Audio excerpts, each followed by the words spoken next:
ฮะปวดหัวก็ปวดเป็นไข้บ่เดี๋ยวนี้หัวน้ำตัวโตมาก ไปทางใดกลัวกินข้าวกินน้ำแล้วมันนี่ กินเหล้า ขาตั้งกั้งค่อยไผเฮ็ดเพนะเห็นแต่หัวมันนะก็ลืมไว้หั่นน่ะพอมาเห็นแต่หัวอังย่างอยู่เห็นเด้นี่ก็ลางฮะ มันเพแต่เก่าแม่น หาแนวมาทับโอ้ ยังอันเจียก็มี เพิ่นว่าบ่มีดอกกระแจนะแล้วจึงเอามาใหม่ เอาจึงในกระโลมดอกมันพี่นอนจับให้มาไหม เอาถืออันนี้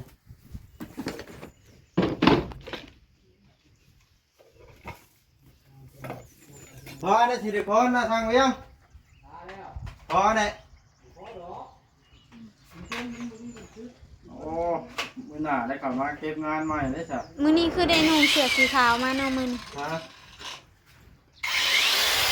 มาแล้ว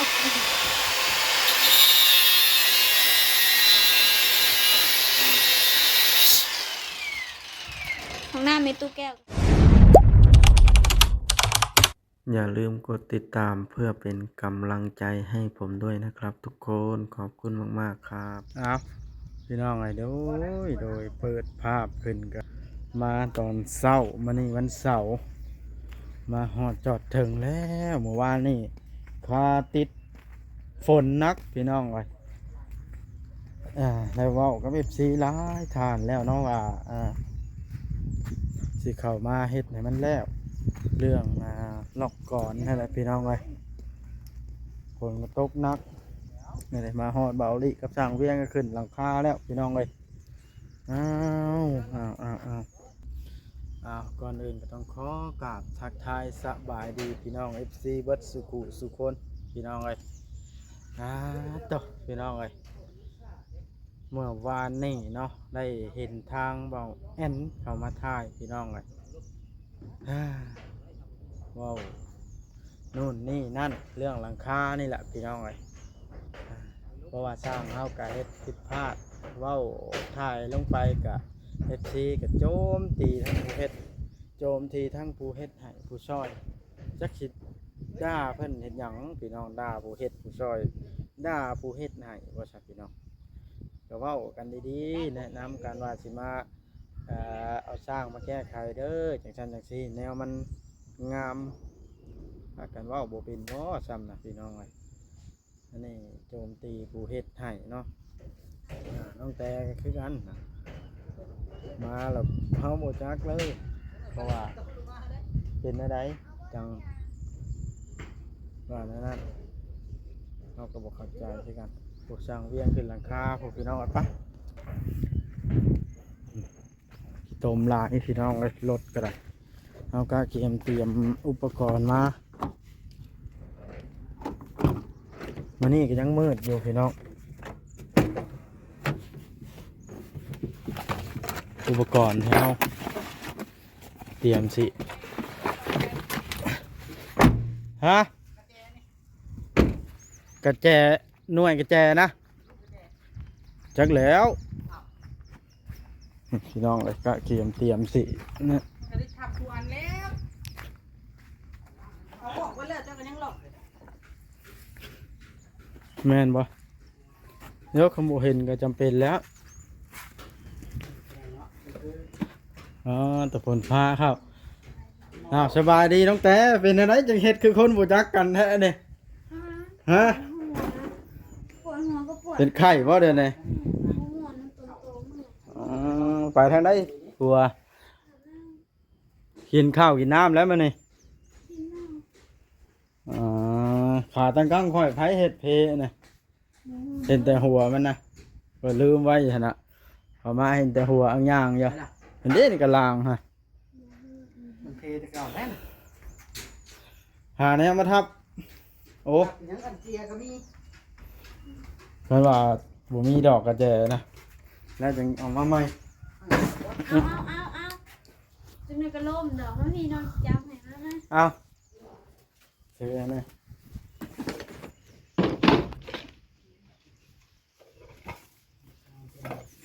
พอได้สิริพรนะทางเวียง พอได้โอ้มื้อหน้าได้เข้ามาเก็บงานใหม่ได้จ้ะ มื้อนี้คือได้นุ่งเสื้อสีขาวมาเนาะมื้อนี้ ฮะ มาแล้ว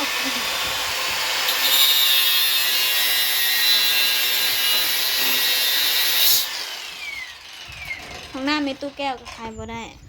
ห้องน้ำมันตัวแก้วกับบุมีอันนั้นบ่เอาให้ได้ใช้ลอกได้บ้านนี้เครื่องมือเขาก็อยู่หั่น เกียร์ออก มีอันนั้นบ่มีลูกกระแจบ่ มีมันขายบ่ได้ แสดงว่าบ่แม่นสร้างซะนะแจมาแบบ เอาแล้วนะ เบิ่งดูกล้องเนาะ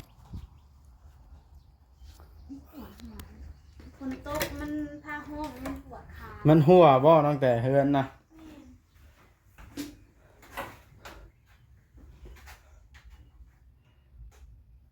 บีบซิลิโคนใส่มันก็จะหัวแล้ว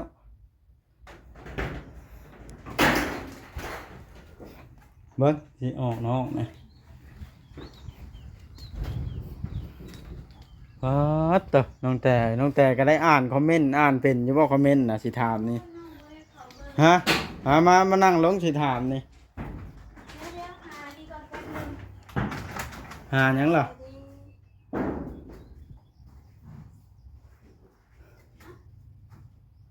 มีห้องน้ำเนาะ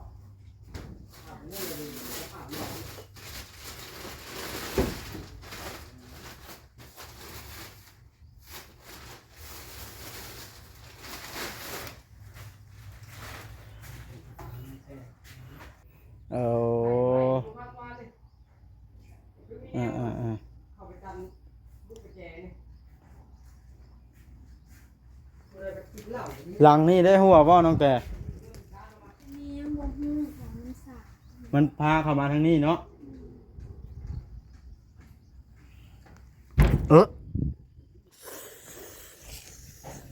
ตามมาเบิดได้เนาะเพื่อนน้องน่ะ อืม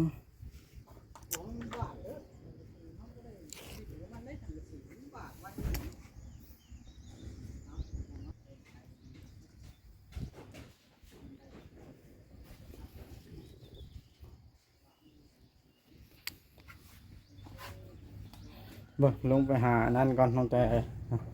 หาไข่อันนั่นก็แจอยู่น้ำไผ่ก็แจนะ ด้านโลดมันขายบ่ได้น้องก็จะขายมื้อเช้านี่เราบอกให้น้องขายก็ขายบ่ได้ ลูกกระแจอยู่ในใช้สิลองไข่เบิ่งนี่แม่เราเอากระแจเฮือนไว้ให้นะมาดอกเฮือนมันเป็นลูกนั้นน่ะมาโทรบอกเขาซื้อซิลิโคนมาบ่อ้าวก็บ่ให้ลาวลงมาซะ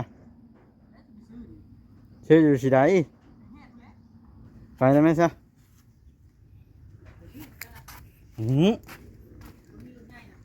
คิดไปไข่บนห้องก่อน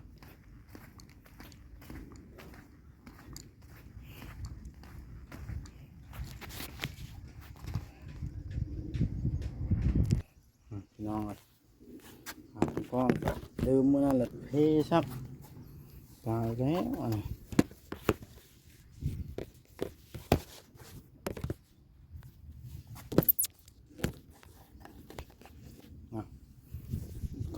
โอ้ยไข่บ่ได้มันมีเล็กน้อยมันหยัดนั่นนี่ใส่แล้วเพนะมันหยัดเข้าแจบ่ได้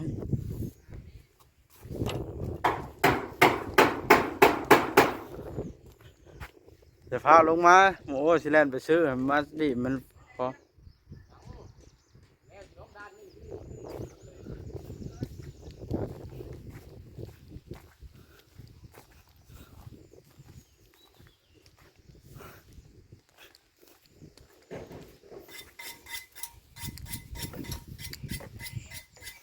นี่แหละพี่น้องไอ้หมู่บ้านนี่เห็นทางบ่แอนเพิ่นเข้ามาถ่ายนี่ถ่ายลงไป FC ด่าสนั่นปั้นพื้นด่าผู้เฮ็ดให้พี่น้องเอ้ยบัดผู้บ่เฮ็ดให้บัดหุ่มย่องบ่เงึดเติบอันนี้ก็ได้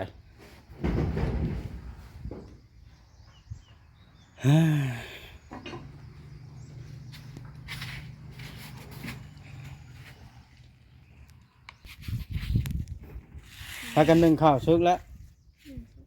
อืมแล้ว อ่ะจับกล้องฮะนะไปจีตอนนี้เอาก็ถ่ายบ่ได้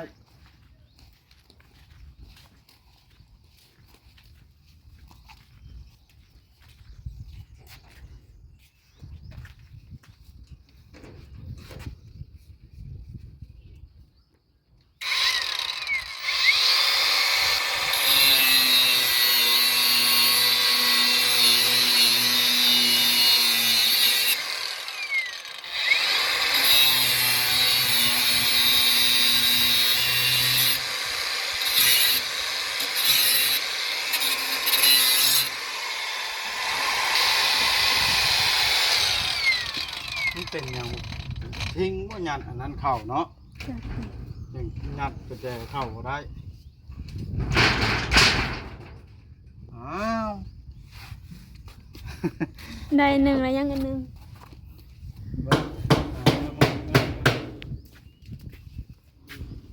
แล้วไปใส่เข้าปลาแก้วนะ เราไปบ้านน้อย ไปเอาหลานแล้วมา หมดทิ้งนะมันไปยังหมดทิ้ง มาเลยเดี๋ยวแล้วก็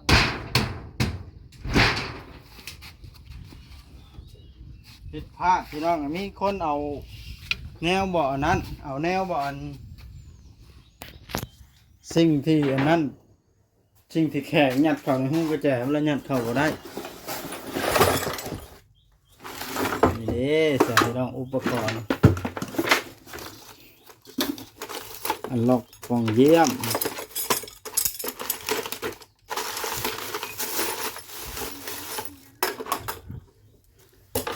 นี่เด้อันล็อกประตู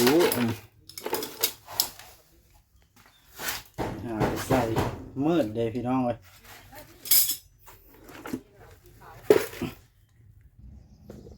พี่น้องเลยนี่เด้อุปกรณ์จะใส่น็อตผัดบุมีบาทในเบาดิกำลังไปซื้ออยู่ชักเข็ดอะไรโอ้ย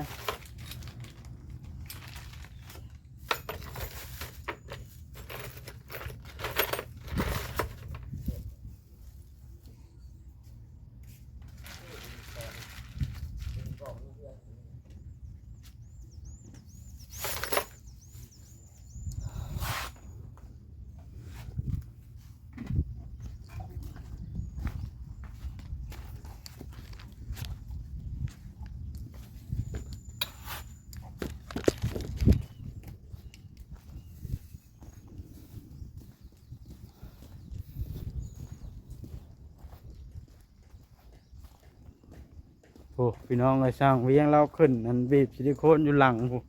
บ่ได้ยินนัดเสียงเป็นได้สร้างเวียงเบิดแล้วว่าซิลิโคนนะ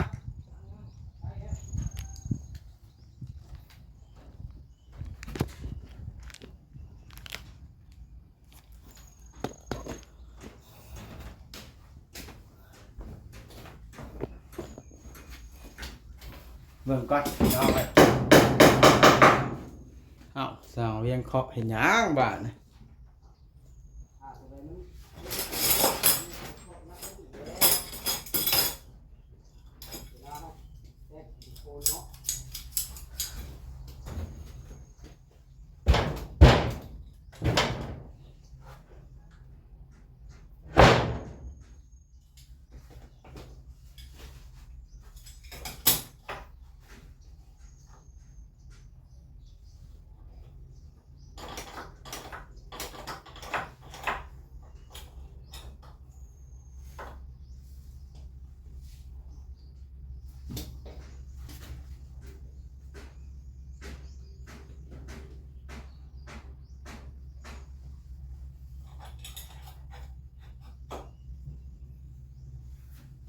เราสิล็อกแบบนี้พี่น้องเอ้ย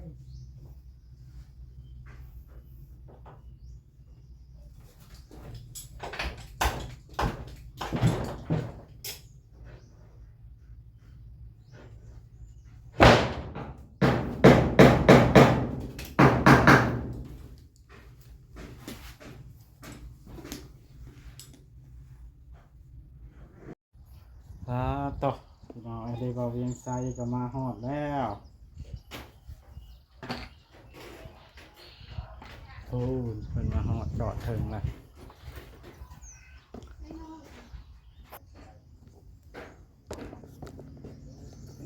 มาเฮ็ดให้มันแล้วก่อน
พี่น้องจะคิดก่อนแล้วกัน